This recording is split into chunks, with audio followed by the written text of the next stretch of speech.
আজকের ক্লাসে আমি তোমাদের জিপ প্যাটেলের লেখা অন কিলিং আ ট্রি থেকে শর্ট আনসার টাইপ কোয়েশ্চেন্স নিয়ে আলোচনা করব। আজকে তোমরা এখানে 24টা শর্ট কোয়েশ্চেন এবং আনসার পাবে। এরপরে আমি আরও ডেসক্রিপটিভ কোয়েশ্চেনগুলো নিয়ে আলোচনা করব। এগুলো সবই তোমাদের বোর্ড এক্সামে কিন্তু ভীষণভাবে গুরুত্বপূর্ণ। সো ভিডিওটি স্কিপ না করে তোমরা পুরোটাই দেখো। আর তোমরা যারা কবিতাটির বাংলায় লাইন বাই লাইন পড়োনি তারা ডেসক্রিপশন বক্সে লিংক দেওয়া রয়েছে, সেখান থেকে দেখে নিয়ে পড়ে নিতে পারো। চলো শুরু করছি। দেখো 1 নম্বর কোয়েশ্চেন আছে কি, who is the poet of the poem on killing a tree? Who is the poet মানে কবি কে, of the poem on killing a tree. এই অন কিলিং আ ট্রি যে কবিতাটি, সেই কবিতাটির রাইটার মানে পোয়েট, কবি কে? আনসার দেখো, Gieve Patel is the poet of the poem on killing a tree. তাহলে জিপ প্যাটেল হলেন এই অন কিলিং আ ট্রি কবিতাটির কবি। Next number 2, what does the poet mean by it takes much time to kill a tree? What does the poet mean, কবি কি বোঝাতে চেয়েছেন by মানে দ্বারা it takes much time to kill a tree? এটা নেয় মাচ টাইম অনেক সময়, টু কিল আ ট্রি একটা গাছকে হত্যা করতে বা গাছকে মারতে অনেক সময় নেয়। এই যে ফ্রেজ সেটার সাহায্যে কবি কি বোঝাতে চেয়েছেন? দেখো answer, by the given phrase, যে ফ্রেজটা দেওয়া রয়েছে সেটার দ্বারা দ্য পোয়েট মিন্স কবি বুঝিয়েছেন দ্যাট যে কিলিং আ ট্রি মানে গাছকে মেরে ফেলা বা গাছকে হত্যা করা is not a simple job, এটা একটা সাধারণ বা খুব স্বাভাবিক বিষয় নয়। Much time is needed for it, much time মানে অনেক সময়, ইজ নিডেড মানে অনেক সময় প্রয়োজন হয় এটা করার জন্য। তার মানে একটা গাছকে হত্যা করাটা খুব সহজ ব্যাপার নয়, এটাকে মানে গাছকে হত্যা করার জন্য অনেক সময়ের প্রয়োজন হয়। নেক্সট দেখো number 3, what type of poem is on killing a tree? এই অন কিলিং আ ট্রি কবিতাটি কী ধরনের কবিতা? আনসার দেখো, on killing a tree is an ironical poem written in free verse. তাহলে অন কিলিং আ ট্রি একটা ironical poem মানে ব্যঙ্গাত্মক একটা কবিতা, written in free verse মানে free verse মানে যে কোনো ছন্দের মিল নেই, মানে কোনো রিদম নেই কবিতাটিতে, তো সেই ধরনের যে ভার্সে লেখা হয় তাকে বলা হয় ফ্রি ভার্স। তাহলে এটা এক রকমের আইরনিক্যাল পোয়েম মানে ব্যঙ্গাত্মক কবিতা। Next number 4, how does the tree grow? How does the tree grow মানে গাছ কীভাবে বেড়ে ওঠে? আনসার দেখো, the tree grows up slowly, গাছ ধীরে ধীরে বেড়ে ওঠে by absorbing years of sunlight, by absorbing মানে শুষে নিয়ে বা গ্রহণ করে, years of sunlight air and water মানে বছরের পর বছর সূর্যের যে রশ্মি মানে সানলাইট, এয়ার বাতাস, অ্যান্ড ওয়াটার মানে জল, এটা গ্রহণ করে, and by consuming essential nutrition from earth. And by consuming মানে কি গ্রহণ করা বা শুষে নেওয়া, এসেন্সিয়াল নিউট্রিশন মানে প্রয়োজনীয় পুষ্টি, ফ্রম আর্থ মানে মাটি থেকে। তাহলে একটা গাছ কিভাবে বেড়ে ওঠে না, জল, বাতাস এবং সূর্যরশ্মির মানে আলো এর সাহায্য নিয়ে এবং কি মাটি থেকে তার প্রয়োজনীয় পুষ্টিরস শোষণ করে। Next number 5, where does the irony lie in the poem on killing a tree? Where does the irony lie মানে আইরনি মানে বললাম যে ব্যঙ্গ বা বিদ্রূপ, ওই বিষয়টা কোন জায়গাতে রয়েছে অন কিলিং আ ট্রি এই কবিতাটির কোথায় রয়েছে, যে যেখান থেকে আমরা বুঝতে পারছি যে কবিতাটি একটা আইরনিক্যাল পোয়েম? আনসার দেখো, the irony in the poem on killing a tree lies in fact মানে যে অন কিলিং আ ট্রি কবিতাটিতে যে ব্যঙ্গ রয়েছে বা বিদ্রূপ রয়েছে, লাইজ মানে সেটা রয়েছে in fact that the act of killing a tree is a ceremonial task. সেটা কি, যে এই যে কিলিং অফ এ ট্রি মানে একটা গাছকে কাটা ইজ এ সেরিমোনিয়াল। সেরিমনি মানে আমরা জানি মানে একটা ফর্মাল, ঠিক আছে, একটা ফর্মাল ইভেন্টস বা সাধারণ ঘটনা। তো এটা একটা যে খুব সাধারণ একটা বিষয়, সেই বিষয়ের মধ্যেই কিন্তু একটা আয়রনি লুকিয়ে রয়েছে। Number 6, what does the word crust mean? মানে এই যে ক্রাস্ট যে ওয়ার্ডটা রয়েছে এটার মানে কি, মানে অর্থ কি? আনসার দেখো, the word crust means the topmost layer of the earth. Crust শব্দটির মানে হচ্ছে কি টপ মোস্ট লেয়ার, মানে সবচেয়ে উপরের একটা স্তর অফ দ্য আর্থ, মানে মাটির একদম উপরের যে স্তর সেটাকে বলা হয় crust. Next number 7, what does the term leprous hide mean? এই যে লেপ্রাস হাইড বলে যে টার্মটা ইউজ করা হয়েছে, যে একটা বাক্যের অংশ বা ফ্রেজ মতো ইউজ হয়েছে, তো সেটাকে কি বলা, মানে সেটার দ্বারা মানে কি বোঝানো হচ্ছে, মানে তার অর্থটা কি? Leprous hide. আনসার দেখো, the term leprous hide means the bark of a tree. Leprous hide মানে the bark of a tree, bark মানে গাছের ছাল, which is probably rough and has marks. which is probably rough মানে যেটা খুব মানে rough মানে খসখসে টাইপের হয়, and has marks এবং যার গায়ে বিভিন্ন দাগ থাকে। তোমরা গাছের ছাল দেখে থাকবে, গাছের যে কাণ্ড সেখানে থাকে, তো সেগুলো মানে সেটা কেমন খসখসে মতো হয় এবং তার গায়ে বিভিন্ন দাগ থেকে থাকে, তো সেটাই বোঝানো হয়েছে। নেক্সট দেখো number 8, what kind of task is it two kill a tree? তার মানে এই যে গাছকে হত্যা করা এটা কি ধরনের কাজ? দেখো, অ্যাকর্ডিং টু জি প্যাটেলের মত অনুযায়ী it is a very difficult task. এটা একটা খুব কঠিন একটা কাজ, টু কিল আ ট্রি, একটা গাছকে হত্যা করা, and it takes much time, এবং এটা অনেক সময় নেয়। Next number 9, how does the poet describe the bark of a tree? How does the poet describe মানে কবি কীভাবে বর্ণনা করেছেন the bark of a tree, মানে একটা গাছের যে ছাল সেটাকে কীভাবে বর্ণনা করেছেন? দেখো answer, the poet Gieve Patel has describe the bark of a tree as leprous. মানে কি, দ্য পোয়েট কবি জি প্যাটেল এখানে যে গাছের ছাল সেটাকে বর্ণনা করেছেন কি হিসেবে? লেপ্রাস।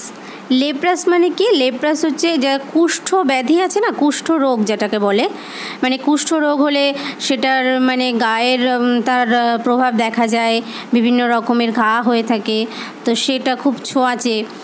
এবং এই যে কুষ্ঠ ব্যাধি হলে যে গায়ের স্কিনটা যেমন খসখসে হয়ে যায়, মানে কুৎসিত হয়ে যায়, তো সেই লেপ্রাস কথাটি ইউজ করার মধ্য দিয়ে কবি এখানে গাছের যে ছালের যে খারাপ একটা অবস্থা, যে রাফ যে বিষয়টা, সেটা বোঝাতে চেয়েছেন।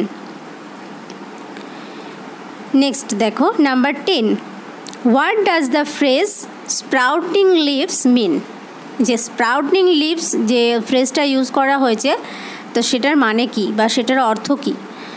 The phrase sprouting leaves means the little and new green leaves.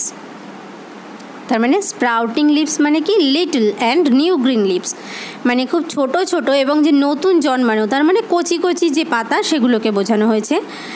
That have just grown or about to grow from barks of a tree.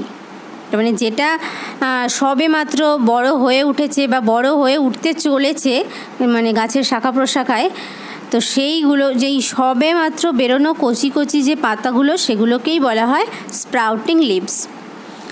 Next number 11, what would not kill a tree alone?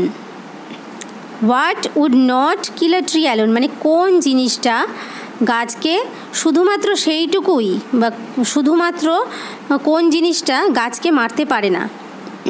দেখো, hacking and chopping would not kill a tree alone.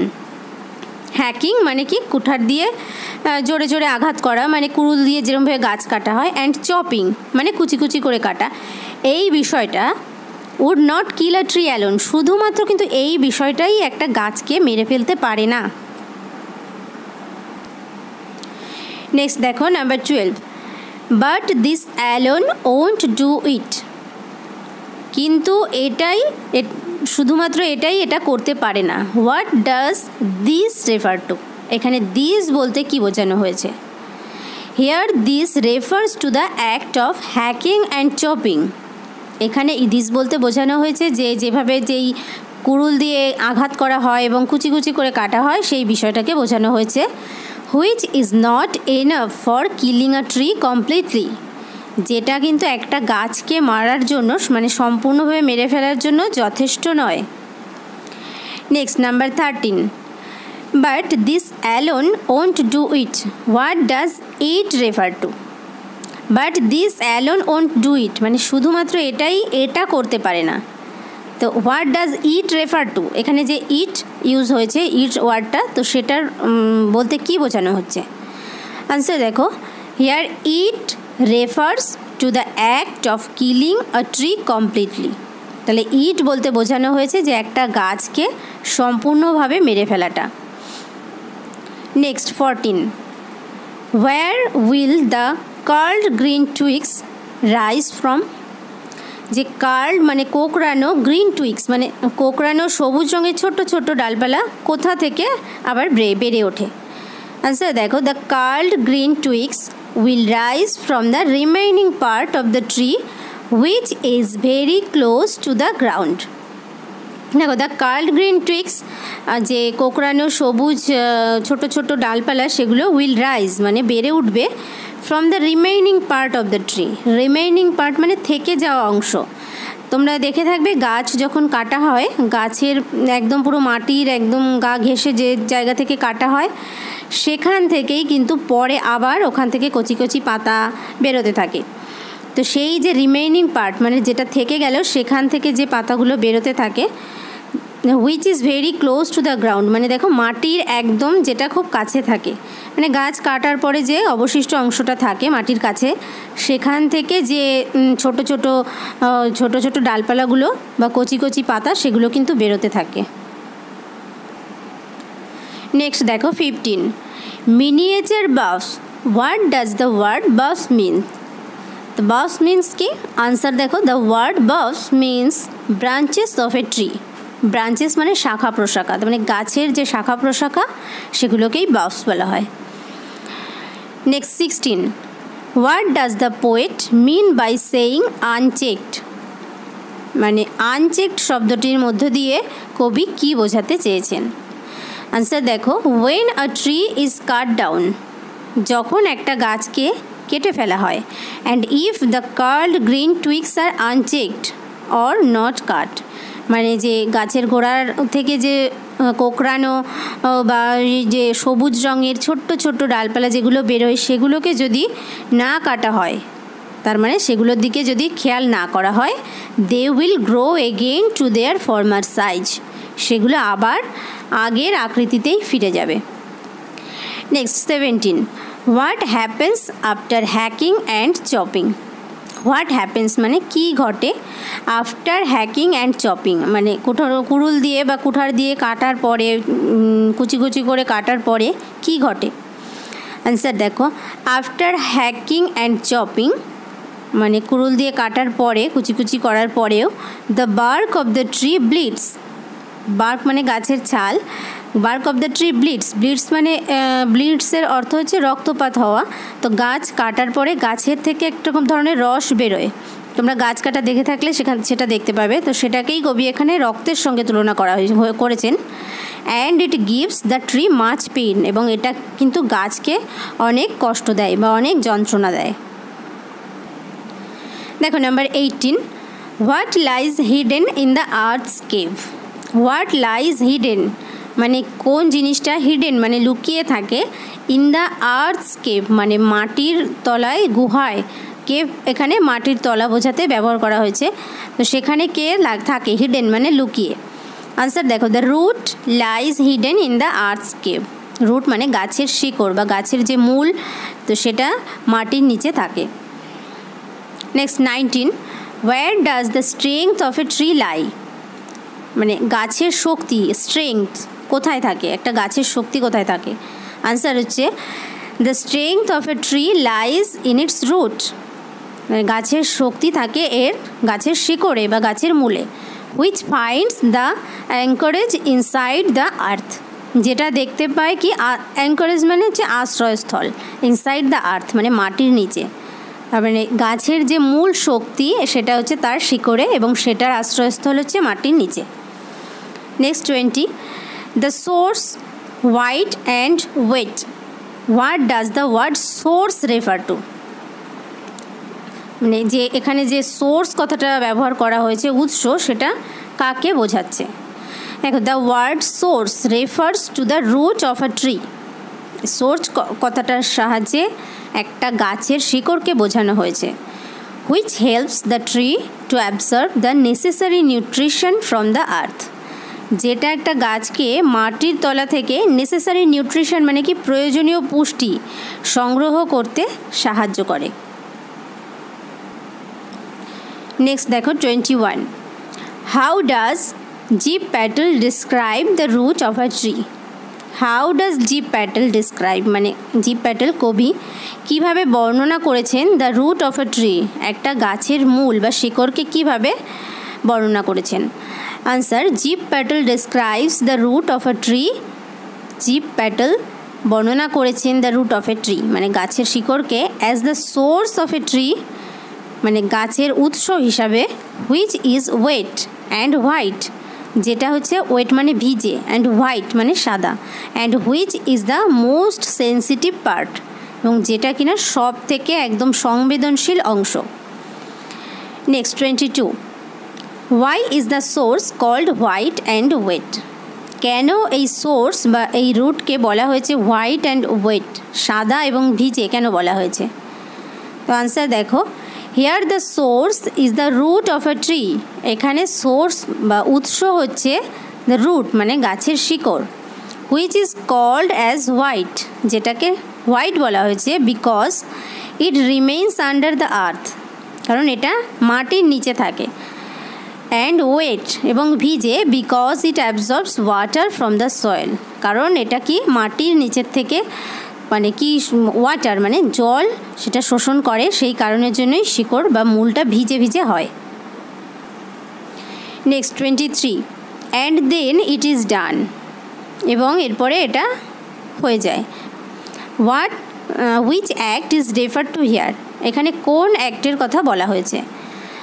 তো উত্তর হবে কি, here the act of killing a tree is refer to, here the act of killing a tree, একটা গাছকে হত্যা করার যে ঘটনা সেই বিষয়টাই এখানে বলা হয়েছে। নেক্সট 24 এবং this is the last question, what role do the sun and air play in killing a tree, একটা গাছকে মারার জন্য সূর্য এবং যে বাতাস সেটা কী ভূমিকা পালন করে?